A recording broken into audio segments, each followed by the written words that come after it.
Hello, it's Victor Purton here, the Chief Optimism Officer of the Centre for Optimism, and we're here to celebrate the Bendigo Invention and Innovation Festival with all of what that conjures up for Bendigo. And today I'm delighted to welcome Cathy Steele, who is the Chair of the Board of Bendigo Food Share. Cathy, welcome. Thank you for joining us.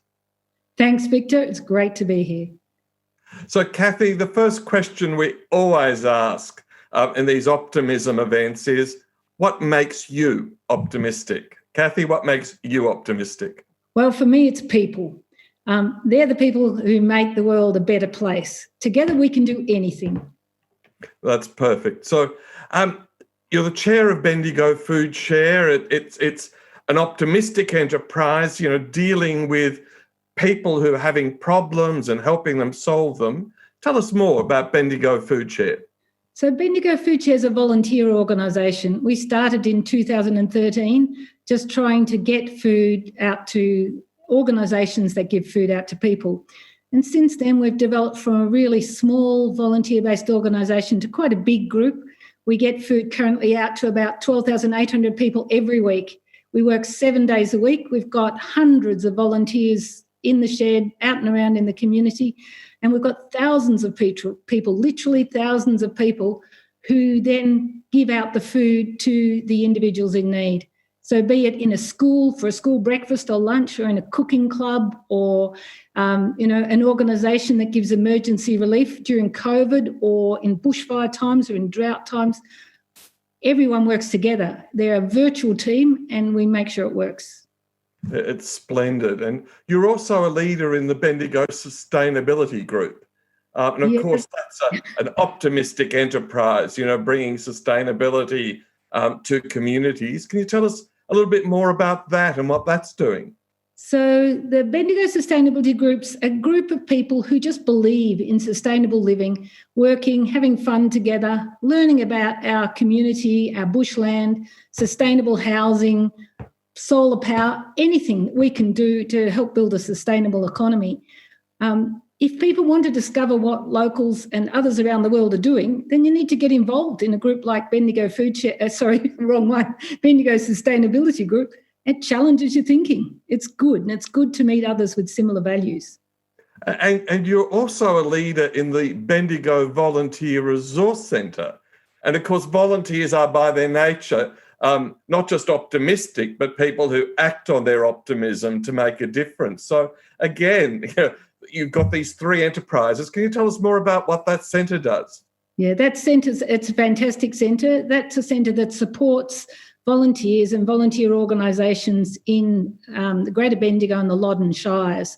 So even during times of COVID, many volunteers are doing the essential services in our community. So that centre, the Bendigo Volunteer Resource Centre, has had to go online to manage through this time.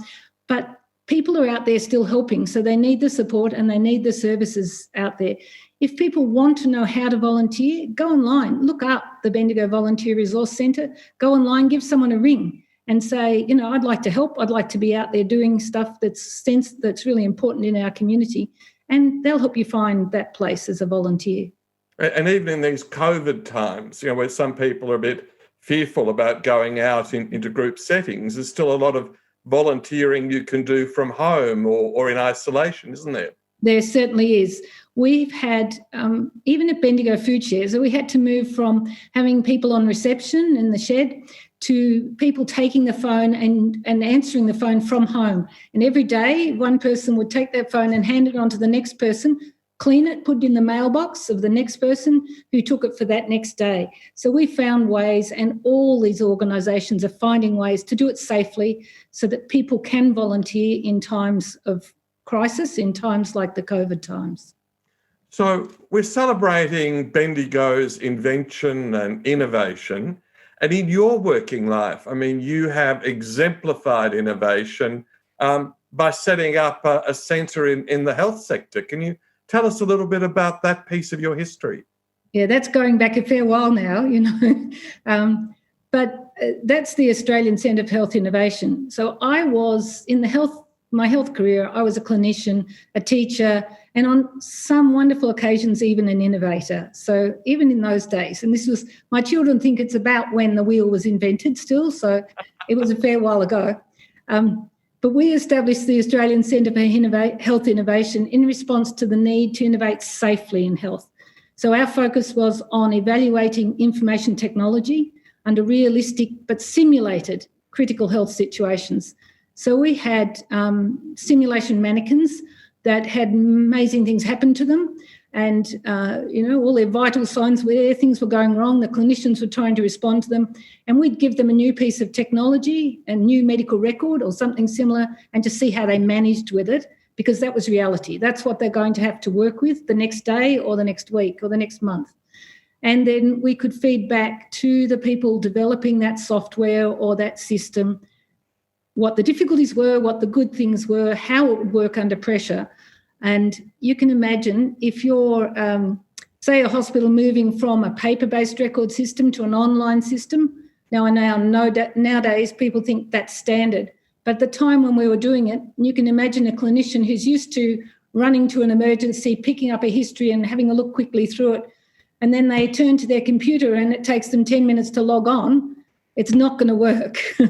So we did things like work out those issues and then find simple solutions to make it work for the clinicians on the ground.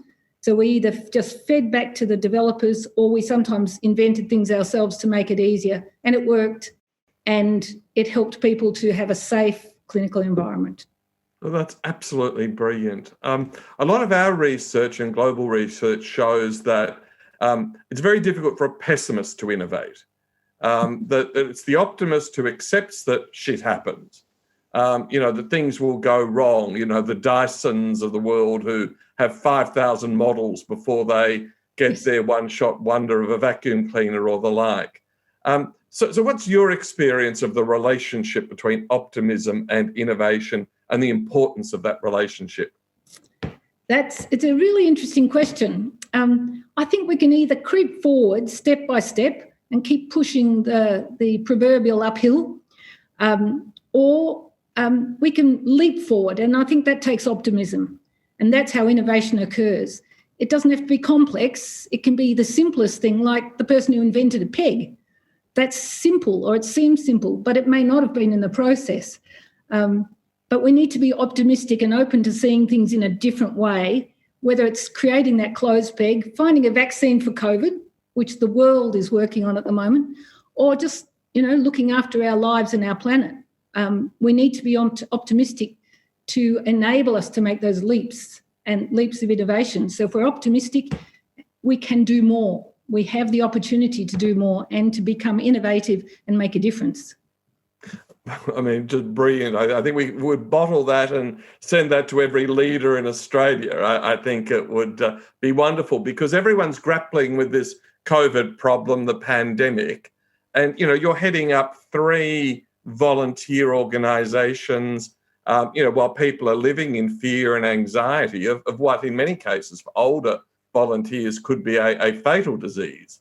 So what is it, how are you maintaining your infectious optimism through the pandemic and beyond? I think, again, it's the people I connect with. If you connect with people around you and who are optimistic, then you're optimistic. So you bounce off each other, and it actually, 1 + 1 makes 5, doesn't it? If people are finding ways to move forward, whatever the situation they're in, and it doesn't take a lot sometimes to move a little bit forward, then you can be optimistic and you can see a difference.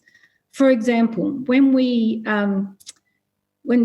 COVID first hit, so in sort of the February, March time, Bendigo Food Share went out to the community and said, a lot of our volunteers are older and have to self-isolate. We need your help. You'll never believe it, but 246 people came forward and volunteered within a few weeks. And that kept us going. That meant we could stay a service, a viable service, and even grow. So it's the people around me that make me optimistic, and it just keeps happening. Well, but also the way you speak, you are smiling.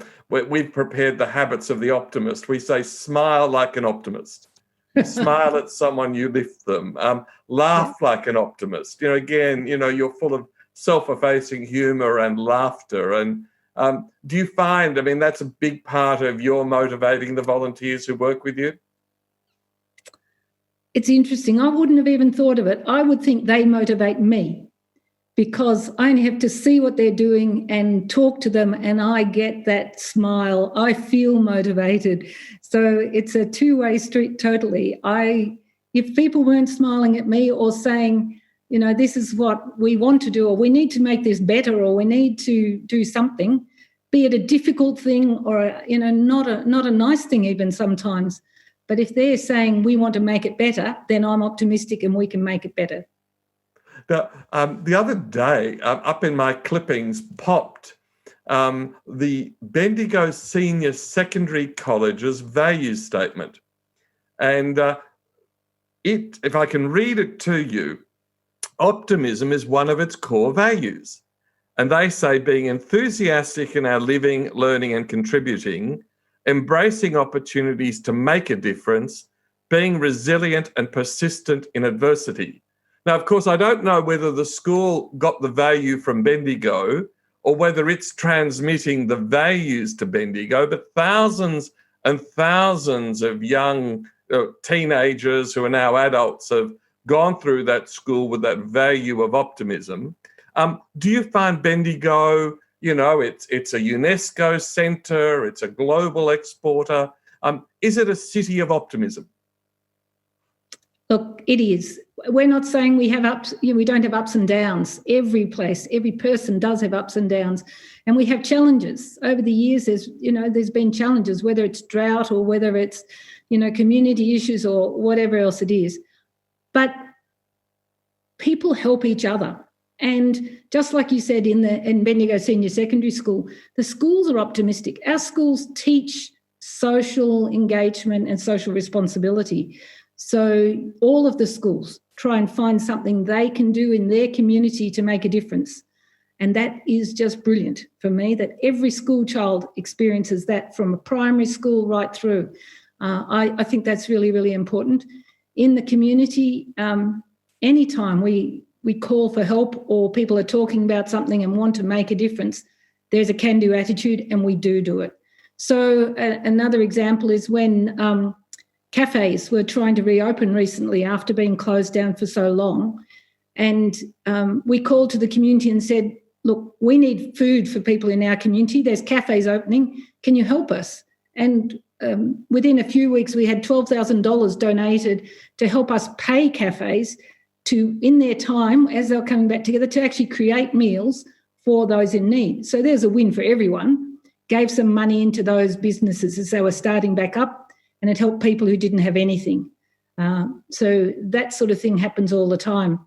There's a young man 2 years ago came to me and said, what happens at Christmas with the people who don't have food? And I said, well, there certainly is a community lunch that's organised, but there's just so many people who don't have anywhere to go. There is still a great gap. And within a few weeks, he'd organised a Christmas barbecue down by the lake.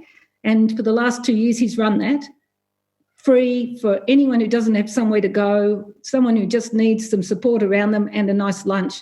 And anyone in the community can go there. And that's just a young man who said, no, I can see there's a need. I want to make a difference. It's an optimistic city, and it's the people who make that optimism. People like you who share those stories of hope and optimism. Kathy, a lot of people are struggling, with what is a forced recession and the closing of businesses and people in casual jobs losing their jobs without support. And yet, the Australian way is to power through. You've got to be resilient. You've got to be tough. What are you finding with people who actually do need a hand from Food Bank, and how are you making them feel okay about reaching out and seeking that help? Yeah, it's a challenging question for all of us, isn't it? How we're Australians. We are a community that helps each other. So the person who's finding it difficult now might be the same person who helped out with blaze aid after a fire, or helped get some hay through to the farmers during the drought. We all need to accept and to work with each other as a group so that we can ask for help when we're in need. We can make sure our family's got food on the table when they need it. Cracking it tough all the time is really not good for a community. So we need to say to people, the community is there for you. The community wants to make life easier for you in your difficult times, just like you help your neighbour. And it may be that when you get food, you take it to people who need it more than you. And that's a story we hear every day. I'm all right, but my next door neighbour really needs some help. I reckon I could get something to them. Or a child who says, why does Mary come to school every day without lunch? Daddy, can I take some food for her as well? Can I take 2 lunches today? Because I want to give her some lunch. Those stories are out in the community, and we all know that everyone can recognise that it's their neighbour, their friends and their family too that sometimes need help. One day a volunteer, we were talking about this issue of people who'd taken out their super, and they'd taken as much as they can out since COVID because times are tough. You can now take super out. They had ongoing bills because their businesses had fixed bills, and they were taking it out. And we're saying, how do we help people like that? And this lady was chatting away, and we were brainstorming what could happen. And half an hour later, she came back and she said, I'm one of those people. She said, and I would never have thought of asking for help. But now that I think about it, yes, it would really help if we could get some support to get through each week so we don't have to use up our super, and so we can keep going until we come out the other end of COVID, enough to reopen our business, whatever that business is. That would make a difference. So as a result, Bendigo Food Share is now working with Bendigo Bank, with AFS and with Tweed Sutherland, who are real estate agents in town, because they're saying they're seeing these people. They're seeing people who haven't got $20, need some support, can't pay their rent, can't pay their mortgage, whatever it is. And those people are not coming forward and asking for help. So we're working with them to say, let's develop a system, and it's going to be called the Bendigo Community Food Pantry. It's been an online system where people can get some food relief or get some extra food for their families to help them through the tough times, no questions asked, just to get some support, just like ordering from a cafe. And if they can do that, and then if they need ongoing support, they get linked into agencies who can help them a bit more. That we're hoping that will break down some of the barriers, make it easier for us to help each other. And that is so innovative and creative. One of the things, as I've got to know Bendigo more and more over the years is, UNESCO has declared it a city of gastronomy. And often we think of gastronomy as being fine dining in France or the like, whereas the reality of the UNESCO listing was really about, the food, getting food to ordinary folk and helping people in need. Do you want to tell us a little bit about the relationship between that UNESCO listing and what you do, in the food bank? Yeah. So the City of Gastronomy is about the whole food system. So it's everything from fine dining through to Indigenous foods, through to growing and producing food, and through to food support for those people who are more vulnerable in our society. It's saying, as a region, we look at the whole system. We need to support the whole system so that there's sustainable food systems in our economy.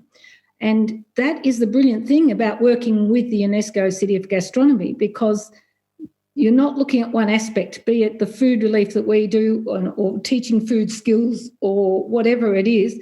It is not any one aspect, it's all of it. And by linking it all together, we get a more sustainable system so all of us have food when we need it, and the people who produce food have a sustainable living from it, and we get innovation in food. What more could you want? A region where you can pull all that together and people can benefit from that. And I love the way you put that legacy of tens of thousands of years of Aboriginal adaptation, to the land and the seasons and what you can use and give, through to contemporary innovation, including, through this pandemic, how we're supporting people who need that assistance. Now, with all this work you're doing, it must take a little bit of a toll. I know you say when people smile, thanks, it lifts you, and when people laugh with pleasure, it lifts you. But what is it you do to fill the well from which you draw your optimism and your leadership? What is it that sustains you in your Bendigo leadership roles? That's, again, so two aspects to that.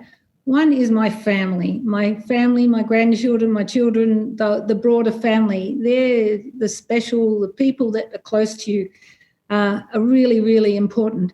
And then for me, it's getting out in the bush, getting out into nature, sometimes being alone with the voices and the sounds of the world around you. So I ride my bike, I go riding in the bush, I try and ride every day, I go canoeing.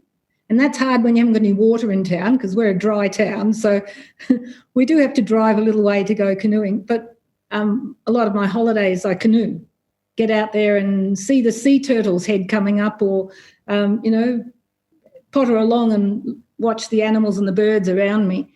And I like to exercise and enjoy peace and quiet and nature. So putting those two together is what fills my wells again. So my family and nature together really make a difference for me. Yes, I took my children up the Darling River for the first week of the school holidays before New South Wales started threatening to close the borders. And, canoeing on the Darling in what is otherwise almost semi-arid country is extraordinary. So I understand that sound of the no sound of the bush, isn't it? It's the silence, isn't it? It is. And you see a different world from a river, don't you? To driving along in a car where you just pass it by so quickly. From a river, you see and hear and you're part of it so much more. And that's just beautiful. So, Kathy, the science says that optimism and pessimism is part nature, part nurture. But it's something that can be learned.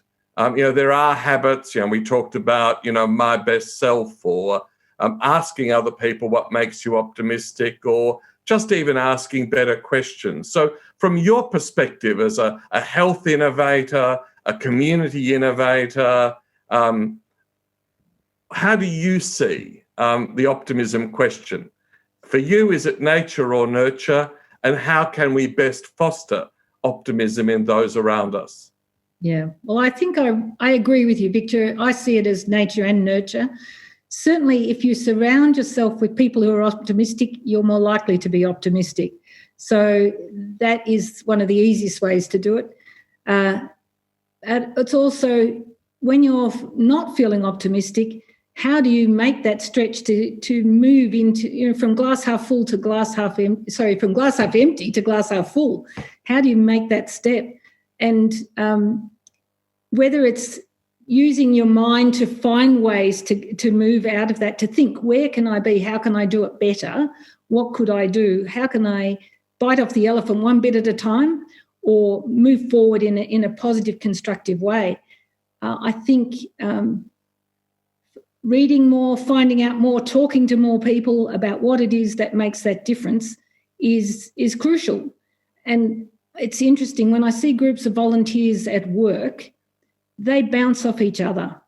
So even if one in a group has come in feeling, I don't know, we're doing the same thing again, it's not making a difference, or there's still people hungry out there, or whatever it is they're saying, there's usually someone in the group will stand up and say, I reckon this is really good. I like it because, or I'm happy because, and that helps. So as humans, we need other people around us. We need to, and that's difficult in COVID times. We need to find innovative ways to do it in COVID times because we're not having that close community anymore. So not close physically. We're not as close physically for necessity. So to me, it's seek people out, talk to people who care about you and who you care about, but also the giving side of it. If you can work with people and help give, then you help make a difference and you become more optimistic that way.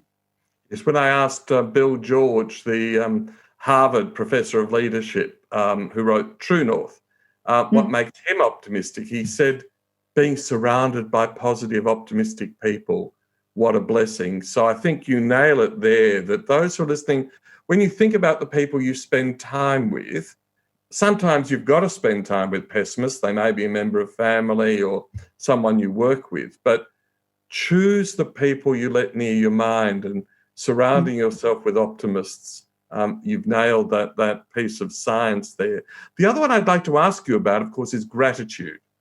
Martin Seligman, the guru of positive psychology, has what he calls the 3 blessings, that at the end of the day, you write down on a scrap of paper or in a diary the 3 best things in your day. Or in my case, I adapt it. I do it at the family table. We go round the table before the end of dinner and share 3 good things that have happened to us. What do you see in terms of gratitude in the work you're doing and its relationship to optimism? I think it's everyone needs positive feedback about what they're doing. That's the basis of the way we move forward and do new things in our lives. So if we continually get negative feedback, then we will tend not to go in that direction. So gratitude is one of the things that gives you positive feedback. It's not essential for what you do, but it is one of the things that gives you feedback. So it's always nice to have someone say thank you, always nice, or to show gratitude for other services. To tell you a story, I was tin rattling actually to raise money one day in a supermarket area, and a lady came up to me and said, I'd like to give you $5. And I said, oh, wow, thank you so much for that. It really helps make a difference. Can you tell me how you heard about Bendigo Food Share? And she said, well, 5 years ago, my son was diagnosed as having leukemia. And I had to take him up and down the road to Melbourne. It's 2 hours either way. And we were up and down, a lot. I ended up losing my job. I couldn't work. My son was really sick. We thought we'd lose him. But we're 5 years on now, and he's in remission, and I've got my job back, and I want to give you $5 out of my first pay. And I said, no, I couldn't take that. You need to keep that for a rainy day. Keep it. And she said, no, I need to pay it forward because we needed food relief when times were tough and we needed help. Someone else will need that help. I need to pay this. I need to give this $5 to you. And that $5, that gratitude meant more than any other big donation.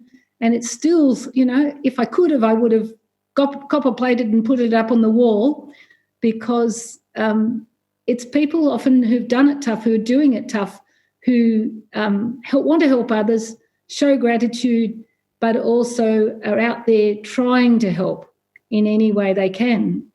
So many of our volunteers are people who are doing them tough themselves, and they are there to help their neighbours and their friends.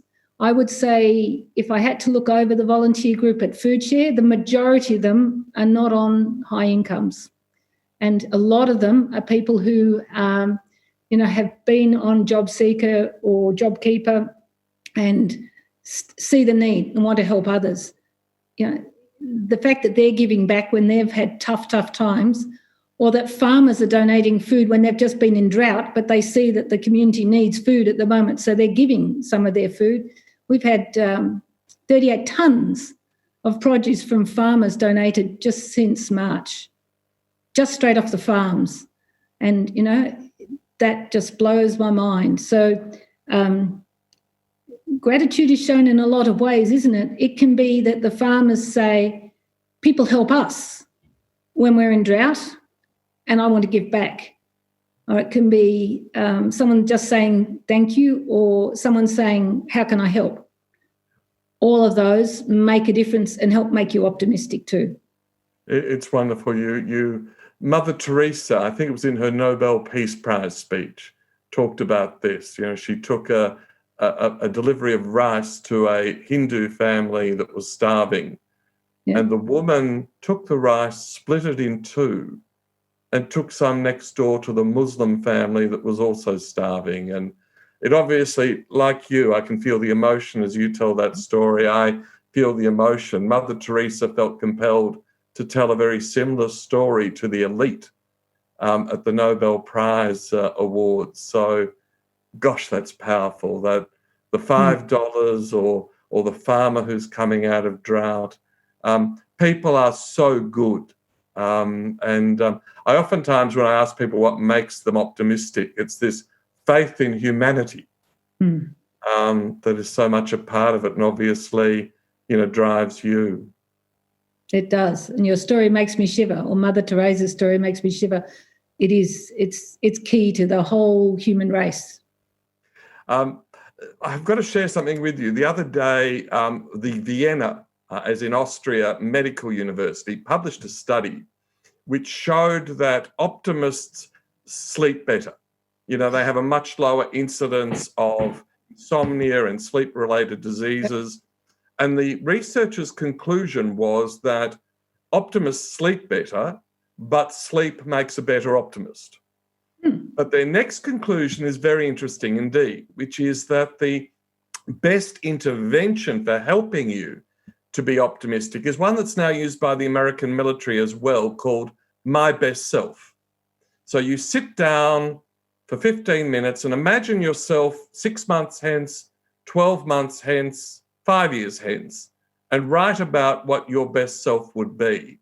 Now, you're involved in these fabulous organisations. You're thriving through the pandemic and beyond. So share with me, if you would, your dreams of where the food bank will be going, where the volunteer resource centre will be going, where Bendigo's sustainability will be going. How can we help you? How can we share your dream? Wow, what a challenge. So from the Bendigo Sustainability Group, I'll pick that one first. I think one of our dreams there is that Australia will be powering Southeast Asia. We dream big. We dream really big. So we know that Australia's got the ability to generate masses of solar power. We know that all the local communities need the money that they currently spend on power to stay in their communities wherever possible. We have the opportunity, we have the technology, we have the bright brains in Australia. If we could make ourselves sustainable for power and make sure that we had sufficient then to export, because we've got the sunshine, we're just so lucky, exported Southeast Asia, that would be so good for Australia. So come on, guys, everyone around Australia, we could make that work. That's not that hard. We've got it. We need to have the enthusiasm and see the vision that we can do it, and then just go for it. So I don't ask for small things. You'll now know that if you ask me what I want, I'll go for big. So that's the sustainability group side of it. And obviously there's many things in sustainability. We'll save the planet as well. So that's fine. Just over a red wine, just provide a wine, sit down with some friends and we'll solve it all. Then in the volunteer resource group, the issue there is to make the whole service to volunteers sustainable, because the government, both at state and federal level, needs to see volunteering as so vital it needs support, because it is an essential part of our community. So my challenge in that one is basically to the government, saying we need to see volunteers as essential. How do we do this? How do we support them in ways that we get best practice? Because you need to support volunteers like you need to support your staff, but you haven't got anyone paid to do it. So it's a challenge for every organisation, and that's the niche that volunteer support groups get into, and trying to say what's best practice, how do we support volunteers so that they can safely keep on doing what they do to help our community at all levels. And And that does need some government support. So challenge number 2. Challenge number 3 is Bendigo Food Share. And where would I like to be? Well, I know where we want to be. Within 3 years, we need to have a new home. We need a bigger home. We are spilling out the doors and windows. We've taken over the car park. We will have 20 volunteers in the rain or in the sun or in the freezing cold sorting food in a car park because there's not enough room in the shed. And particularly with COVID, because they have to spread out further. Yeah. So we need a bigger home. And so I'm working with a lot of fantastic, optimistic people to try and find a new home for Bendigo Food Share. And you come back and see me in 3 to 5 years and we'll have one. It will be there. Well, as your profile on LinkedIn says you're retired, but that's clearly untrue. Your wonderful leadership. So, Kathy, on behalf of the Centre for Optimism, the City of Greater Bendigo and the Bendigo Invention and Innovation Festival, can I thank you, not just for sharing your effervescence today, but for your realistic and infectiously optimistic leadership. Is there anything you'd like to share with the audience as we close off? I'd just like to say, go volunteering. It's so good for you. That's all. Go volunteering. So easy to Google these things. And of course, it'll be on the website as well. But these are wonderful opportunities. And Kathy is such a wonderful leader, infectious, optimistic. I caught her by surprise talking about her smile and her humour. But that's what makes an Australian leader. So Kathy, thank you. And to everyone in our audience, have a wonderful, optimistic day and do something today that will make a difference in someone else's lives, that will make you feel better and obviously make them feel better too. Have a great day.